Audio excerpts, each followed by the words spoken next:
Magandang balita mga kaibigan, panalo ang mga fans dito kasi si Terence Romeo at Calvin Abueva nag-ensayo na sa Gilas at matibay na po sila sa Final 12 ayon sa report.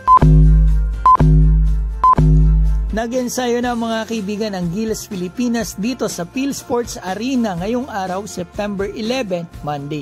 Kaibigan, para po ito dito sa Asian Games na dadaluhan nila sa Hangzhou, China mula September 26 hanggang October 6.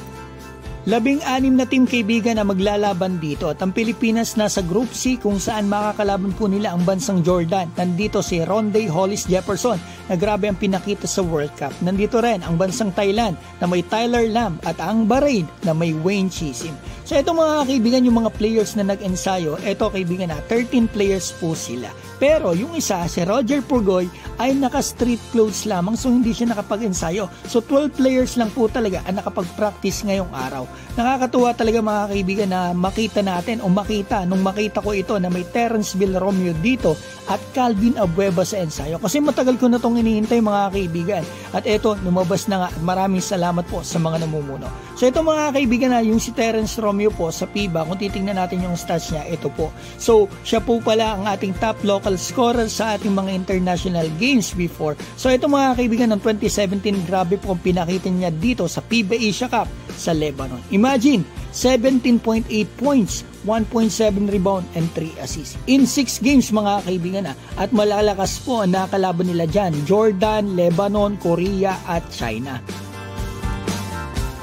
So eto na nga, si Calvin naman po ang pag-usapan natin. Dito sa kanilang ensayo, sumalpak na kagad ito mga kaibigan, 2 kamay pa. At mga kaibigan, may Terence the Bro ka na, may Davis ka pa, san ka pa. Napakalaking tulong po kasi ni Calvin sa isang team mga kaibigan, sa totoo lang.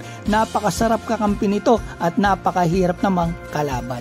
Ito yung stats niya sa FIBA mga kaibigan. Maganda yan. Alam nyo kung bakit? Konti lang kasi yung playing time niya sa Gilas. Pero kita natin, ang ganda na naipapakita niya. At marami yung nagagawa na wala talaga o hindi natin makikita sa stats. So ito mga kaibigan, ang tanong ng marami, makapasok kaya ang dalawang to sa Final 12? Oo nga no.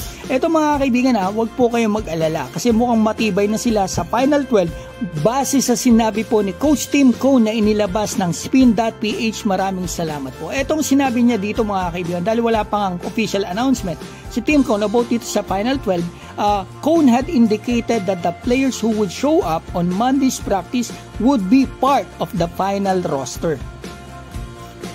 So matibay na nga mga kaibigan si Terence at etong si Calvin dahil andito sila sa ensayo. At isa pa, 12 lang naman talaga sila na nakapag-ensayo ngayong araw. So eto mga kaibigan anong masasabi nyo rito? Basta ako, natutuwa talaga na makita ko ang dalawang ito. Si Terence Romeo talagang palaisipan pa rin sa ating lahat kung bakit ito ay wala ng matagal na panahon dito sa Gilas. Kahit talagang siya yung top scorer natin o best local scorer natin sa FIBA games natin. Tested talaga. Wala talaga Hindi naman natin pwedeng sabihin yung na injured. 5 taon bang injured si Terence? O 6 na taon o 7 taon bang injured si Terence? Di ba hindi naman mga kaibigan? Alam ko yung gets niyo yung point ko about do. At buti na lang, nandito na siya. Talaga excited na ako makita siya. At ito pa, si Calvin the Beast Abueva. I'm sure kayo natutuwa sa balitang ito at sa move na ginawa ng kinauukulan. Sana talaga makuha talaga sila sa Final 12. Kasi excited na talaga ako. Mag-comment kayo dyan sa baba kaibigan at babatiin ko lamang po si Tonying TV, Alan from Manila, Joe Ladan at ang aking kaibigan na si Ronman. Thank you so much for watching guys and God bless.